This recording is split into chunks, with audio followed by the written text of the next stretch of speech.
जब गुवाहाटी में भारतीय जनता पार्टी की राष्ट्रीय कार्य समिति की बैठक संपन्न हुई है, हम आभारी हैं हमारे सहयोगी एनडीए के साथियों के कि वो सब यहां पर आए हैं असम की जनता को संबोधित करने के लिए।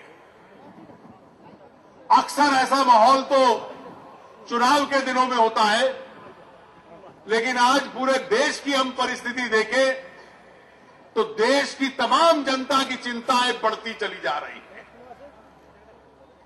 हमारे वरिष्ठ नेता राजनाथ जी बढ़ती हुई कीमतें और यूपीए सरकार की विफलता उनके ऊपर नियंत्रण डालने न कर पाने का जिक्र कर रहे थे। खाद्य पदार्थ की कीमतें इतनी बढ़ जाएं कि आम आदमी के खिलाफ इस सरकार की नीतियां एक षड्यंत्र के रूप में हो जाए। कश्मीर की हालत देखें तो सरकार के पास कोई स्पष्ट नीति नहीं है कि वहां की समस्या के साथ कैसे निपटना है। माओवाद एक लाल रंग का कॉरिडोर देश के बीच में से चीरता हुआ जा रहा है और भ्रष्टाचार ऐसा कि यूपीए का एक प्रकार से सिंबल या चिन्ह के रूप में बन चुका है। कॉमनवेल्थ के ये खिलाड़ी आपके सामने आए थे, ये नौजवान साथी मेडल जीत रहे थे, लेकिन इतने बड़े अंतर्राष्ट्रीय खेल प्रतियोगिता के खिलाफ यूपीए सरकार के भ्रष्टाचार ने एक नकारात्मक भावना खड़ी कर दी थी। कारगिल के सैनिकों और उनकी विधवाओं को दिए जाने वाले घर मुंबई के अंदर राजनीतिक नेताओं के और अफसरों की जेब में चले गए थे और सब के सब जिक्र करते हैं कि टेलीकॉम विभाग में स्पेक्ट्रम आवंटन में इतना बड़ा घोटाला हो जाए जो 63 साल के आजाद हिंदुस्तान में इतना बड़ा घोटाला आज तक नहीं हुआ। 2.5-3 साल तक हिंदुस्तान के प्रधानमंत्री कोई कार्रवाई न करें, बार बार उनको दलील दी जाए, लेकिन वो दूसरे पक्ष में मोड़ के देखने लग पड़े।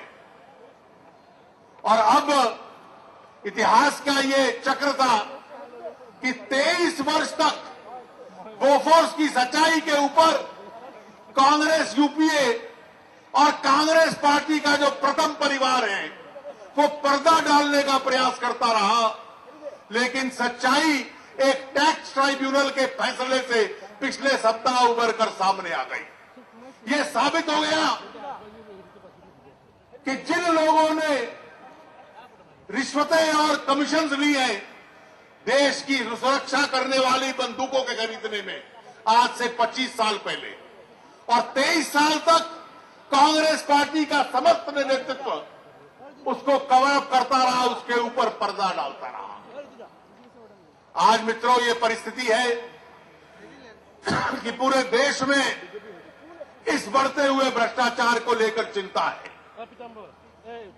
कांग्रेस पार्टी के पास मुंह छुपाने के लिए भी स्थान नहीं है जितने ये घोटाले सामने आ रहे हैं। इसके बाद हम एनडीए के साथी देश के एक एक नगर में, एक एक जिले में हम लोग जा रहे हैं इस उद्देश्य के साथ कि इस तमाम भ्रष्टाचार का पर्दाफाश करके इस देश की जनता के सामने रखेंगे। असम का चुनाव आ रहा है। पूर्व उत्तर इस देश के पीड़ित इलाकों में से एक रहा है। पूर्व उत्तर पहुंचने में भी खर्चा ज्यादा होता है, यहां उद्योग भी कम है, यहां की प्राकृतिक संपदा जो निकलती है उसका भी पूरा लाभ नहीं मिलता। अगर अरुणाचल के अंदर पीडीएस का स्कैंडल हुआ है तो असम के अंदर भी 1000 करोड़ का एक कांड उभर कर सामने आ रहा है जिसकी चर्चा रोज होती है। हम ये मानते हैं कि भ्रष्टाचार चाहे दिल्ली में हो, चाहे गुवाहाटी में हो, चाहे पूर्व उत्तर के अंदर हो, ये बहुत बड़ा राजनीतिक विषय बनने वाला है और सरकार के खिलाफ ये विरोध और विद्रोह की जो भावना खड़ी हो रही है भ्रष्टाचार को लेकर, इसकी रहनुमाई करने के लिए एनडीए के सभी नेता यहां पर आए हैं। आप सब हमारा हौसला पढ़ाने के लिए यहां पर इतनी बड़ी संख्या में आए, मैं आप सबका हार्दिक अभिनंदन करता हूं और इस संघर्ष में आप हमारा साथ देंगे ऐसा आह्वान करता हूं। आप सबका बहुत बहुत धन्यवाद।